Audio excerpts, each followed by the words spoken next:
मैं डॉक्टर मनमोहन सिंह के साहब को बहुत सालों से नहीं जानती थी। मैंने उनके बारे में सुना तो बहुत था, जैसा अभी खुर्शीद साहब ने कहा कि जब पूरी दुनिया इकोनॉमिक क्राइसिस में जा रही थी तो तब वाहिद हिंदुस्तान उन मुल्कों में था जिसपे वो असर इसलिए नहीं हुआ क्योंकि मनमोहन सिंह जी उस वक्त हमारे यहाँ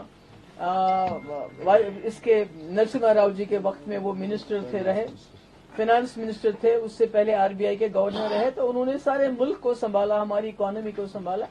मेरा जाती तौर से डॉक्टर मनमोहन सिंह साहब को मैं तब से जानती हूँ कि जब 2002 में पीडीपी और कांग्रेस की आपस में बातचीत चल रही थी और कोई मसला आगे चल नहीं रहा था, कुछ आपस में बात बन नहीं रही थी, तो सोनिया जी ने डॉक्टर मनमोहन सिंह को यहाँ भेजा और पहली बार मैंने देखा उस शख्स को।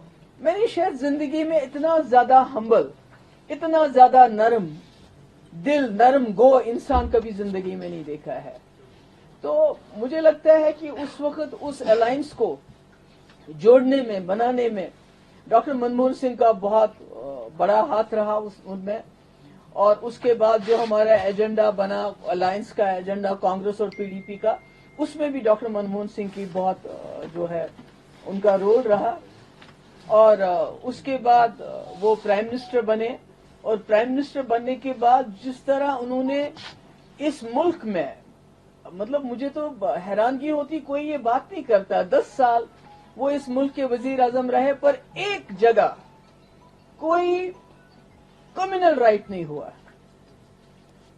मतलब आज तो कोई दिन ही नहीं गुजरता जब कहीं ना कहीं किसी न किसी को लिंच ना किया जाए, किसी न किसी कश्मीरी शॉल वाले को पीटा ना जाए, कहीं ना कहीं कुछ कहीं कोई मस्जिद को तोड़ के नीचे कुछ और ढूंढा ना जाए। तो मगर वो देखिए वो 10 साल ऐसे रहे कि कहीं भी हमें फिरका वाराना फसादात, कोई फसादात नहीं हुए। ये उनकी मुझे लगता है सबसे बड़ी देन थी इस मुल्क को। और उसके अलावा डॉक्टर मनमोहन सिंह जी वजीर आजम बनते हुए जो 84 में राइट्स हुए थे, जिसमें हमारे सरदार भाई, हमारी बहनें, हमारे बच्चे उन राइट्स में हलाक हो गए, मार दिया गया उनको, और उन्होंने जुर्रत करके माफी मांग ली। कौन मांगता है माफी? यहाँ तो बहुत 85 के बाद बहुत सारे दंगे हुए, बहुत सारे लोग मारे गए। माफी मांगना तो दूर की बात है, वो तो उसका इकबाल जुर्म भी नहीं करना चाहते हैं। तो मैं समझती हूँ इतनी बड़ी हस्ती।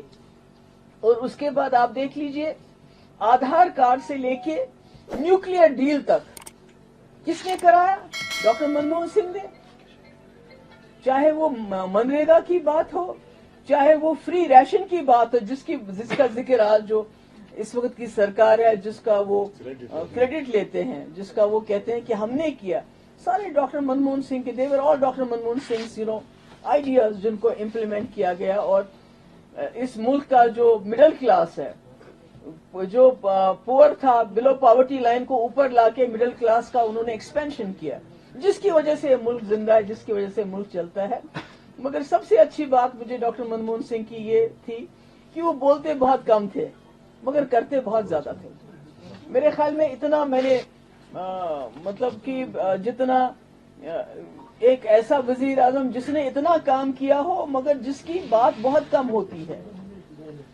और सबसे बड़ी बात कि जो जम्मू कश्मीर के हवाले से बड़े मुखलिस रहे, इकोनॉमिक फाइनेंशियल पैकेजेस की बात करें आप, या यहाँ के पॉलिटिकल प्रोसेस की बात करें। मुझे याद है जब मुफ्ती साहब और उनके कई मीटिंग्स हुए, उसके बाद उन्होंने ऑल पार्टी मीटिंग बुलाई, तो जब हमने वहां पीडीपी ने, मुफ्ती साहब ने अपना विजन उनके सामने रखा, एजेंडा रखा, तो उसी वक्त डॉक्टर मनमोहन सिंह ने उस एजेंडे को लेके, उन कॉन्फिडेंस बिल्डिंग मेजर्स को लेके 5 ग्रुप्स बनाए।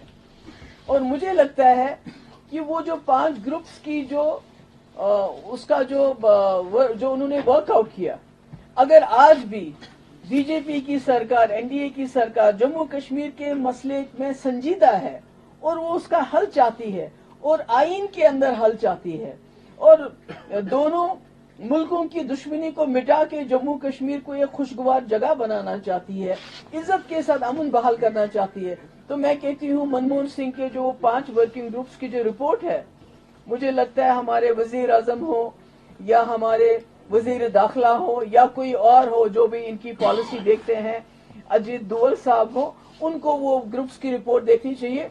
तो उनको जम्मू कश्मीर में कॉन्फिडेंस बिल्डिंग मेजर्स के हवाले से, जम्मू कश्मीर के मसले के हल के हवाले से एक साफ रास्ता मिलेगा। आखिर में मैं यही कहना चाहती हूँ कि हम लोग, पूरे मुल्क के लोग, डॉक्टर मनमोहन सिंह को, उनकी कमी को महसूस करेंगे। और मुझे लगता है कि डॉक्टर मनमोहन सिंह उन वजीर आजम में से बहुत कम ऐसे वजीर आजम हुए जिन्होंने इतना कुछ किया हो इस मुल्क के लिए, यहाँ के गरीबों के लिए। आज फ्री राशन देती है तो ये स्कीम किसने लाई, ये कानून किसने बनाया? डॉक्टर मनमोहन सिंह के वक्त में। मनरेगा क्या है, जहां आपको 100 दिन का रोजगार देना है गरीबों को, किसने लाया? डॉक्टर मनमोहन सिंह ने। न्यूक्लियर डील, आज तो छोटी छोटी बात के लिए इतने बड़े बड़े एडवर्टीजमेंट लग जाते हैं, पर मैंने कभी भी डॉक्टर मनमोहन सिंह का कहीं कोई एडवर्टीजमेंट में नहीं देखा कि उन्होंने किया। तो मैं समझती हूँ कि बहुत कम अल्फाज के, he was a man of few words but he was a man of action. तो अल्लाह ताला उनको जो है वहाँ जगह दे, उनको वहाँ उनकी सोल को पीस दे, उनको इत्मीनान दे, और उनकी जो फैमिली है उनको ये सदमा बर्दाश्त करने के लिए अपनी एक स्ट्रेंथ दे, एक हिम्मत दे। और हम ये कहना चाहती हूँ कि हम डॉक्टर मनमोहन सिंह को हमेशा उनकी अच्छाई, उनके कामों के लिए, उनकी खासकर उनकी नरम लहजे के लिए याद करेंगे।